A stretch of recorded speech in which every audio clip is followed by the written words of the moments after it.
Hello and welcome to my channel. My name is Andy or Alteraa.Cosplay, and today I'll be showing you how I built this Hornet cosplay from Hollow Knight and Silksong.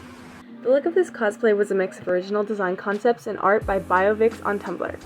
To start off, I built the mask/helmet.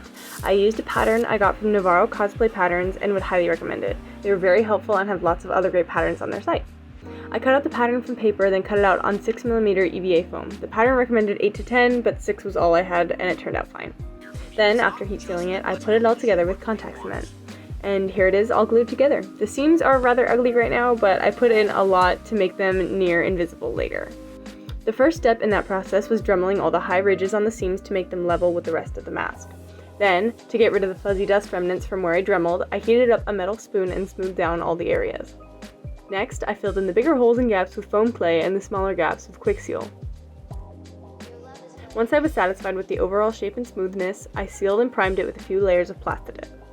For the paint job, I hand painted it with some ivory acrylic paint. After sealing the paint job, I glued in the eyes, which are just 2 layers of cheap pantyhose I got from the dollar store. This way, I can see through the sheer fabric, but people outside can't see through the mask to my eyes. After the mask was done, I moved on to her needle. It's a fairly simple weapon, so I just rehanded the pattern onto some more 6mm EVA foam. After gluing it together and onto a long wooden dowel from Home Depot, I dremeled all the edges to make the ridges nice and sharp. Then, to level it out, I used an electric sander to get a consistent texture across the whole thing. And this is what it looked like before priming or painting. I also hand painted this with some silver acrylic paint and finished it off with some glossy spray sealant for that metallic shine. Onto the cape. I cut it out of some flowy red polyester I got from Joann in a circle skirt type pattern.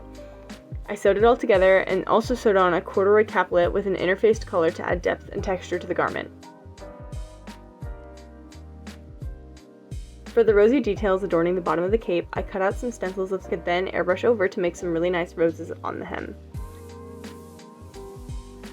I airbrushed with a mixture of acrylic paint and rubbing alcohol. This thins it out enough to go through my airbrush without a hitch. And just look how nice it turned out. The cape in motion is my favorite thing ever. For details, I molded a Hera mask out of polymer clay and painted the eyes black. I added wooden beads to the collar and attached the mask with some red ribbon. For the rest of the costume, I thought my plain black clothes were a little too, well, plain, so I quickly sewed up some pleather garments to add a sort of exoskeleton type look to the costume.